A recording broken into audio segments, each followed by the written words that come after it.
Hi, my name is Adam Schneider and I am with Oakwood Lending. We are a private hard money lending company based here in Raleigh, North Carolina. You can check us out at oakwoodlending.com.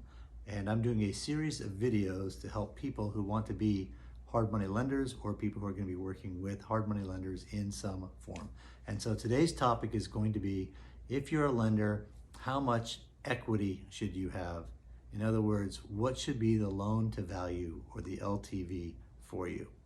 So you're going to want a spread that's your cushion in case things don't go quite as planned. So by comparison, let's take a look at how some banks do loans. So if there's a VA loan, that's a Veterans Administration loan, that's at 100% loan to value. An FHA loan is at 96.5% loan to value. A conventional loan is at 80 to 90% loan to value. But in all those loans that I just mentioned, the bank does intensive underwriting on the borrower to really understand their creditworthiness. And that's not the case with the hard money loan. A hard money loan is a loan that's based primarily on the hard asset, that's the real estate in this case, and not as much on the borrower himself or herself. And so because not all that energy is spent with the intense underwriting on the borrower creditworthiness, that's one reason why you're going to see much lower loan to value ratios on hard money loans. So we'll go up to a maximum of 70% loan to value on it.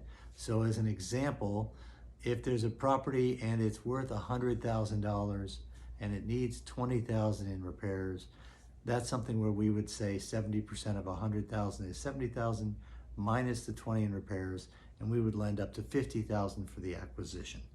So that's what we do. Some people do 65% loan to value or 70 or even lower. So that's the first thing to think about. Then on a lot of these loans, the borrower is going to want to borrow both for the acquisition of the property and they're going to want to borrow funds for the renovation, for the rehab. And so if you're the lender and you give all of that money up front and that borrower gives the money for the rehab to their contractor ahead of time and the contractor runs off with it, now you're stuck because that property that we just talked about still needs $20,000 of work. And so you may need to fork up another $20,000 or the borrower will in order to deal with it, and all of a sudden the margins get small. And so the way you'll want to look at doing it as a hard money lender is to do the rehab draws on a reimbursement basis. So instead of funding them all up front, perhaps for an increment of say $10,000 at a time, once that work is done and that's self-funded by the borrower, then you'll reimburse them that $10,000 and then they'll take that and go to the next $10,000 and so on. And that way you've always got an equity cushion that's appropriate for the job. If you have any questions, put comments down in our YouTube site or send us an email at adam@oakwoodlending.com. We love to hear stories, get questions, and hear different perspective and feedback. Thank you for listening. Look forward to talking with you soon.